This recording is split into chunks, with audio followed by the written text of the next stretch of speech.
Here we are in central London, outside the Palace of Westminster, the House of Commons. Last night, the British Prime Minister Theresa May suffered the biggest defeat any British government has suffered in a vote when her flagship Brexit EU withdrawal treaty was defeated. So it's unclear what's going to happen to Brexit. She has several days to make a decision and to put the next move in front of the House of Commons. Meanwhile, later this evening, 7 o'clock UK time, May faces a vote of no confidence in the House of Commons. If she loses that, she loses the premiership. It's unlikely that that's going to happen, but it's a time of uncertainty. And I have with me Dr. Alan Wager from King's College London, the UK and Central Europe think tank, in a Changing Europe think tank. And we're going to talk about what the implications of last night's defeat for Theresa May and tonight's vote for no confidence, and also what might or might not happen with Brexit. So, Alan, just to put things in perspective, last night's vote is seen by people in this country as an historic moment. Why would it be historic? Well, in the sense that to lose a vote by that big a majority is fairly unprecedented in British politics. No one's lost by that many before. In the House of Commons. In the House of Commons. Although there is the real possibility that there'll be another attempt at this deal. And in a sense, maybe this was a lot of MPs' chance to register their views on Brexit, on the deal one way or the other. But it's also likely that in any future vote the number would be reduced significantly. So she could bring this deal that she just had the very big no vote. There's a chance that she could bring that back. She might have to change it slightly, but the treaty that the government have negotiated with the European Union on withdrawing from the European Union will stay much the same. Whether they can change some of the politics of it and change some of the political aspirations in the deal, so it could get majority support in the House of Commons, that's still certainly possible. I mean, I wouldn't rule out the broad thrust, the broad premise of the deal still surviving. So, is there any help that Theresa May could get from the EU? What's the EU's viewpoint?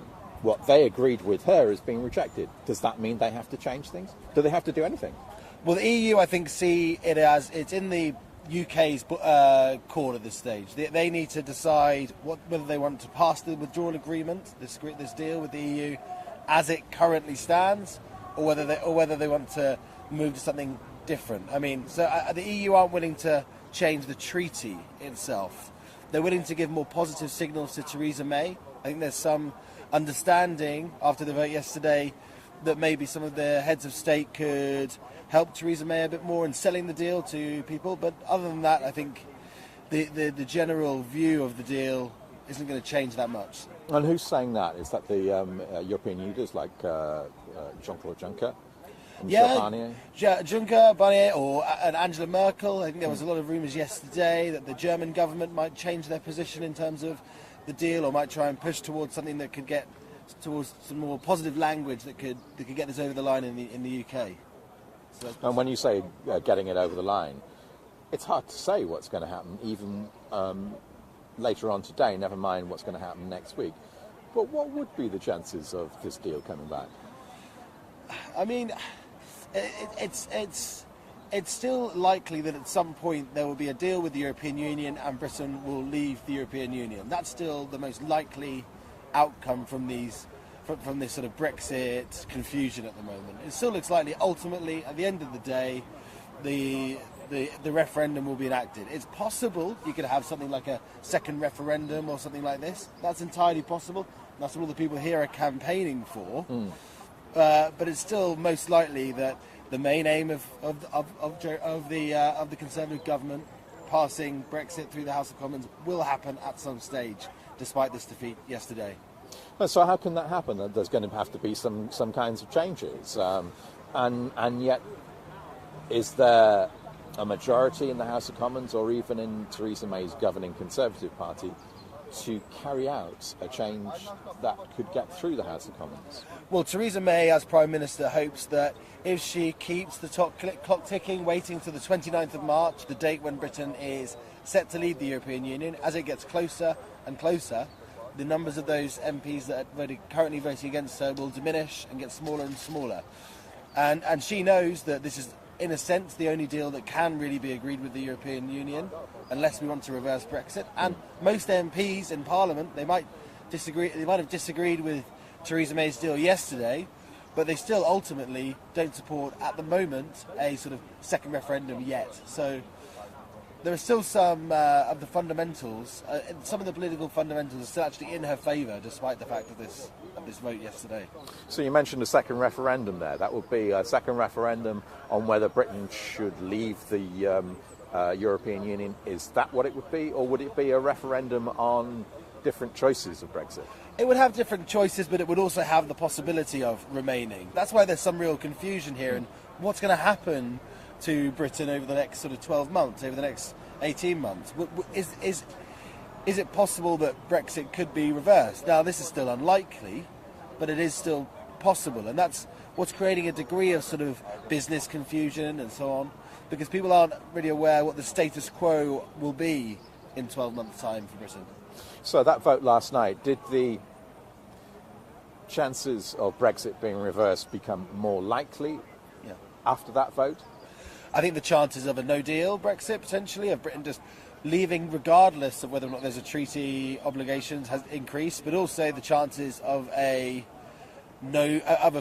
further referendum also had to increase last night, because despite some of the fundamentals still being in Theresa May's favour, it was a defeat that was slightly larger than most expected, and that means that it's going to be more politically challenging than many expected to get this deal past the House of Commons by the end of March. And so we just mentioned that the referendum might or might not take place. What are the other options that could happen? So the possibilities we have at the moment are potentially a referendum, or there could be another general election. And that's what the Labour Party are supporting. Just to say that the Labour Party is the main opposition party. Yeah, so the main opposition party, the Labour Party, led by Jeremy Corbyn, are saying they don't want another referendum on Brexit. They want a new election and to get into office and get into power. So they're actually trying to play down the chances of another referendum, because they would rather the electorate decided, the voters got to decide in a general election instead. So although a lot of the Labour supporters, a lot of the opposition party supporters support a second referendum, the leadership, the head of the Labour Party is really pushing for this general election, and we're going to have a vote on that in the House of Commons today. Right, so what is that vote that's taking place? I think there is a vote scheduled for 7 p.m. this evening. So what's that vote? Who brought it to the House of Commons, and why did they bring it to the House of Commons? So the leader of the Labour Party has brought this confidence vote in the Prime Minister. It looks almost certain that Theresa May will win this, and that all of her Conservative backbenchers will support her in this confidence vote. But if she lost, there would be most likely a general election in which the Labour Party and the Conservative Party would have competing visions of Brexit, and whoever won would then enact their version of Brexit. So how can she win a vote of confidence tonight when last night she suffered the biggest defeats any British government suffered in the House of Commons? How is that possible? Well, yeah, so what we're going to see today is, despite there being this big defeat yesterday, her party largely rallying behind her in support. And that's because... But the party was, a lot of members of her party in the House of Commons last night voted against her and her policy, but today they're supporting her. Yeah, because they are most fearful, as MPs, as parliamentarians for the Conservative Party, of there being a Labour government. They think Jeremy Corbyn as Prime Minister, the Labour Party becoming the new government, would be disastrous for Britain, they argue. And a lot of these MPs, although they are against Theresa May's strategy on Brexit, although they would rather have a stronger Brexit or a weaker Brexit, ultimately, and this is something that's definitely in Theresa May's favour, they're more fearful of Jeremy Corbyn and the Labour Party being in government in the UK. So what you're talking about and what's happening today is really about domestic politics, although it has an influence on Brexit. That's fair to say, isn't it? Yeah, although Brexit is itself a huge issue, it's for the Labour Party and the Labour leaders and the leaders of the Labour leadership. They argue it's just one of many policies, and they argue that if they want to enact, Brexit, changing or reversing Brexit could actually get in the way of changing the government. They would rather a Labour government was in office than reversing Brexit. And again, this is something that's in Theresa May's favour. If ultimately her strategy is to get Brexit over the line, then actually having an opposition party who it's not their number one priority to stop it, that's going to be good news for Theresa May. As an academic, you've followed the Brexit story, and in fact you published a paper yesterday that was looking at I think there were 7 options that you outlined for Brexit. That's published through King's College London. So just run us through, I think 6 of those options that you outlined still apply. One of them perhaps doesn't apply anymore. But yeah, so those 6 options, what could happen with Brexit? So the first option is we could have the government getting their deal through the House of Commons at the second time of trying. So although they failed to pass their Brexit deal yesterday, in a week, in 2 weeks, or maybe in a month's time, they could go back to the House of Commons, and the House of Commons might change their mind. So that's something that's possible. The next thing that's possible is there being a no-deal Brexit. So although Britain would leave the European Union, the deal that Theresa May agreed with the EU wouldn't stand because it hasn't passed the House of Commons here. And a no deal, so there would be no agreement, Britain would just exit. How would trade continue?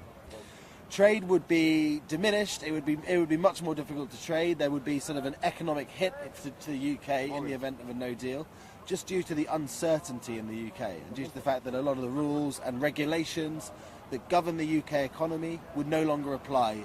Because they're EU rules. Immediately the day after, there would be quite a lot of confusion, and we predict there would be quite a lot of sort of queues at ports in the UK, for example. This is for people and for goods. Yeah, so trade would be cut off. It's possible that, for example, things like flights to and from the UK and to the EU would be, there'd be cancellations on flights and things like that. So a lot of day-to-day and practical effects would hit the UK economy and hit UK citizens. And that's something that any government will need to try and hopefully avoid, which is why Theresa May is trying to pass this withdrawal agreement through the House of Commons. Well, we'll come back to that later. So we've got 2 of the options there. We have a referendum and then we have a no deal. What are the other options that could happen? So passing the deal through, a no deal Brexit, a referendum, a general election, and it's also possible that Theresa May, in line with some of the other members of the House of Commons, could form a sort of government of national unity. It's possible that some of the members of the House of Commons who are currently not supportive of Theresa May's policy, she could bring them in and create a sort of national unity government that could sort of try and produce a policy in cooperation with the House of Commons that could gain the support of a majority of MPs. Just to give some context for that, a national unity government, is that a usual thing within British politics? When was the last time there was a national unity government? We have to go back. Well, 7 years ago there was a coalition government between the Conservatives and the Liberal Democrat Party. So that was unusual in British politics. That was very unusual, and we're talking before that. We're going back to the Second World War to see an example of something like this. Yes. So this would be highly unusual, and that would be different to the rules and the culture of British politics, which is about 2 parties against each other, the Labour Party and the Conservative Party. So for these parties to work together would be highly unusual. But I mean, the other option and the further option, and this is something that's being increasingly discussed here, is if we're going to get to the 29th of March and we're going to have these effects of no deal, to maybe revoke Article 50. Article 50 was the law, the treaty that means that Britain will leave the European Union. And there might be an attempt to delay Brexit by a small amount of time to make sure we can have this sort of orderly Brexit, to try and avoid the confusion that people are so worried about. So yes, you mentioned revoking Article 50. So this is the formal mechanism for any country to withdraw from the European Union. And Theresa May invoked that. And actually that deadline's coming up, isn't it? Yeah, so we're talking, there's now sort of 70 days until we're meant to leave the European Union. And it's the end of March, isn't it? Yeah, and that's why we're having so much sort of confusion and a bit of panic in the UK because of this deadline. And some people are saying, well, maybe we could just sort of say, okay, well, let's wait a sec. Let's try and bring some calm to the situation. and maybe take a step back and delay the Article 50 process. And that's something that's certainly sort of possible and is being talked about in the House of Commons and outside of it. So this is something that could be a short-term relief for the Prime Minister's deal and for the country to try and avoid this sort of no deal, which people are so worried about.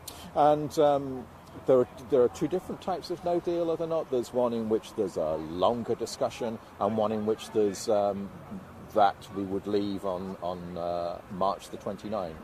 So that a no deal is two different things, or at least two different things. Yeah, I mean, no deal. I mean, some people argue as well, if you're sort of pro-Brexit, you'd argue that actually no deal and trading on the terms of the World Trade Organization isn't really any problem at all. But I mean, most countries don't trade purely on these sort of terms, World Trade Organizational terms. These are sort of highly unfavourable relative to the current levels of trade deals that the UK has with other countries around the world. So and Britain would immediately lose a whole number of trade deals around the world if it pursued a no-deal Brexit. So that's something they have to consider as well. And that's quite a short timetable. So that seems to be the most fraught option, the one that has the most pain involved with it. Yeah, and that's why a majority of members of the House of Commons don't support it. But the problem is that they can't really find a way of avoiding it, and unless they can find a different route, or if they agree May's deal, then ultimately they won't be able to stop no deal. So actually that's another thing that's in Theresa May's favour, if you like. Another thing that increases her stability is the fact that if MPs want to avoid no deal and they want to have a Brexit, they need to really pass Theresa May's withdrawal agreement. So if she was to bring this vote that she's lost by this massive majority back again, some of that massive majority, as we get closer to that March the 29th deadline, some of those people are going to rethink their opposition and go, May's deal is better than no deal. That's what you're saying. I think that's the calculation of Theresa May. The only problem with that is, as we get, is whether or not these calls for a referendum, which currently don't look particularly likely, whether they increase, whether the number of MPs that come out in support of a referendum becomes overwhelming. So that means the two main parties have to seriously consider it. At the moment, both parties are rejecting that as an option. Neither party wants to be seen as the party that stopped Brexit. So neither Theresa May nor the Labour Party and Jeremy Corbyn want to be seen as the party that halted or reversed Brexit, because they think that would be electorally damaging if there was any election. But if calls for a referendum increase, then that's going to be a problem for Theresa May's deal. And how could calls for a referendum increase? Has tonight's vote got anything to do with that, this vote of confidence? She's likely to win it? Yeah. What happens after that? Well, the problem is, for those that advocate a second referendum, is any replacement for Theresa May is likely to be anti a second referendum even more so. So actually their problem is that any sort of Prime Minister that could replace Theresa May from within the Conservative Party is highly likely to be someone that is not in favour of stopping Brexit under any circumstances. So that's why this vote here today is almost certain to be passed, because those that advocate a no-deal Brexit think that Theresa May will pursue that ultimately. Those that back a referendum can't see any other alternative to Theresa May. Is there any alternative within the Conservative Party for Theresa May? Is there anybody, there might be people who want the job, is there anybody who's going to gain that support? I mean, her own party can not now topple her, because some people tried to get rid of her about a month ago. So there's no way that Theresa May can leave unless she wants to. The pressure it's possible the pressure could be sort of overwhelming, but at the moment the fact that there's been the rules mean that she has 12 months where no one can force her out of the job. That could potentially give her the option of trying to get support for her deal from other parties that aren't the Conservative Party, like Labour Party, like the Scottish National Party, the Scottish Nationalist Party in the House of Commons. So this actually gives her an extra sort of strength, the fact that she can't be pushed out for the next 12 months essentially. So any potential replacement from Theresa May starts from the position where they need to try and persuade Theresa May to resign rather than have the ability to force her out. Do you think that she's of a mood to resign? From what we know of Theresa May, and again last night would be, if she was in any mood to resign, I think she would have done so last night. So it looks like she seems intent on carrying through this Brexit process. What the ultimate end of the process will look like, we don't know. That's where the confusion is. But it looks fairly certain that Theresa May will be staying in post until this date of the 29th of March, when it looks like Britain will leave the European Union. And at the moment, her flagship policy has just been defeated, but it's not been completely thrown out. So we've talked about this already. That could come back. She could bring this back with some kinds of amendments. In terms of likelihoods, let's run through some of the likely options and what's going to happen. So, how likely is she to return to the House of Commons with something very like the deal that was just rejected? It's highly likely, because it looks like it won't be renegotiated, and she's in office for a reason, to get a withdrawal agreement through the House of Commons. So it looks almost certain that at some point she will try and bring back a deal of some sort. I mean, whether or not by that time she's come to the decision that a slightly different version of Brexit with some different political aspirations for the future, maybe some language that suggests that the UK will sit slightly closer to the European Union, is what some members of the House of Commons would like. So some language in the political declaration that accompanies the treaty that says we'd like to remain members of the European Union sort of customs union, for example, or members of the single market. These would not be legally binding guarantees, they'd be political words. But these are the sort of things that might enable her withdrawal agreement treaty to get to the next stage and to get Britain to formally leave the European Union. And what are the likelihoods of Theresa May coming with what could be called a softer Brexit, so one that keeps Britain closer to the European Union? So I think this is the key thing. I think this is sort of a 50-50 call right now, is whether or not Theresa May attempts to try and come back with her version of Brexit, which means not being in the customs union and the single market, or whether she pivots and changes her position to try and get this cross-party support in the House of Commons. Last night, after her vote last night, she said she needed to listen to the House of Commons and needed to get this cross-party support, and that looks like.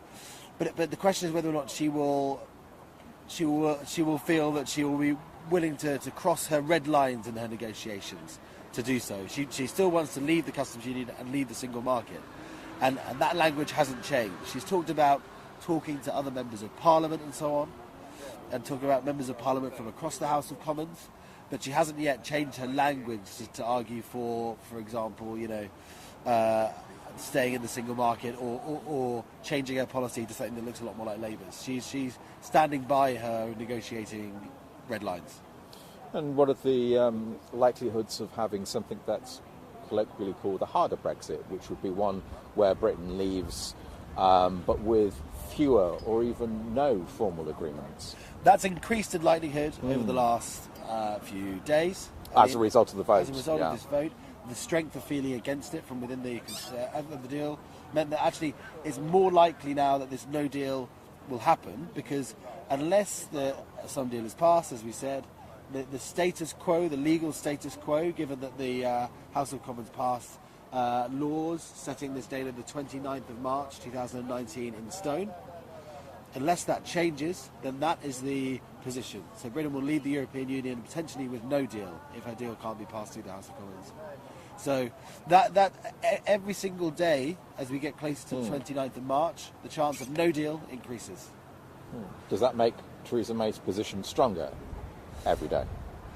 Well, I guess it means that as we get closer towards the 29th of March, we'll need a Prime Minister and some stability to make sure that process is as stable as possible. Right. So as we get towards the end of March, the benefits of trying to disrupt her premiership reduce, because if these MPs get what they want and they get a no deal Brexit, then there's no need or no reason to try and disrupt Theresa May's premiership before the 29th of March. And what are the chances of May getting removed from office? This vote of confidence tonight, we've already said we don't think that's going to happen. Yeah. Could votes of confidence keep coming? Votes of confidence could keep coming, but at the moment it looks unlikely that any Conservative MPs, any of the members of her own party, would vote against her in any vote of confidence. So vote of confidence, that wouldn't lead to a general election, would it? Not immediately. Not immediately. There would still be a 2-week period where even if there was a general, even if a vote of confidence was lost, which again, as looks pretty unlikely, looks almost impossible today. So it looks like her position is quite stable relatively today. But if she did lose a vote of confidence, there would be 2 weeks where she could try and come up with some new policies to get her MPs back on side. Yeah. So even if she did lose a vote of confidence, unlikely, that wouldn't be the end of the picture. And what are the other options if the vote of confidence goes through? If it's not going to be Theresa May who's Prime Minister, could the opposition Labour Party gather enough support to become a government without a general election? Well, at the moment, the sort of opinion polls, if there was, without a general election, it looks unlikely that Jeremy Corbyn either would have enough numbers in the House of Commons. So unless there was a support from some Conservative MPs, which is impossible to envisage really, Theresa May would remain as Prime Minister. So it looks like any alternative government would have to come about after a general election, in all likelihood. And turning to the mood in Britain, Brexit process has been going on since June 2016, when there was the referendum. It's now January 2019. What do British people think about this quite long process? I wouldn't say people are disengaged or less engaged than the people in the House of Commons here, but there is a certain wariness. A lot of people that voted Leave, for example, around the country, just think that Parliament should get on with the job, if you like. So a lot of people actually, although people have very strong feelings either way. If you're a Leave supporter, someone that supported leaving the European Union and supported Brexit, you're getting the feeling that why are politicians not getting on with the job and getting this done? Whereas actually there's still strong Remain feeling in the country as well. It's getting stronger as well. So there's this real sense of division in the country, and that's sort of reflected in this House of Commons that has a number of Remain and Leave MPs in it, and this sort of tension between these two groups, and the idea that this strength of feeling about how you voted in Brexit is actually more important than your traditional party identity. So this sort of Leave-Remain division is new in British politics, but it's actually quite a strong feeling. So the traditional divide in British politics is between left and right. Is this divide that you've just identified on this issue of Brexit, of either being in the European Union or outside the European Union, is now that a stronger and more powerful and that's more motivation? about social values. So it's more about your sense of identity, about social values, not economic values. And this is the slight difference between the traditional divide in British politics and this new divide which has taken over Britain. And this Brexit division in the country. And that's more about how you feel Britain should have its place in the world, for example, or how you feel about a changing Britain or a changing world. And these are the big divisions in the country now, not about the economic divide, which has traditionally been the pivot in British politics. Dr. Alan Wager, thank you very much for that. So here in Westminster, we're waiting for a vote of confidence on Theresa May, which will take place at 7 p.m. tonight. It's expected that she'll probably survive that. But Brexit itself, the future is uncertain.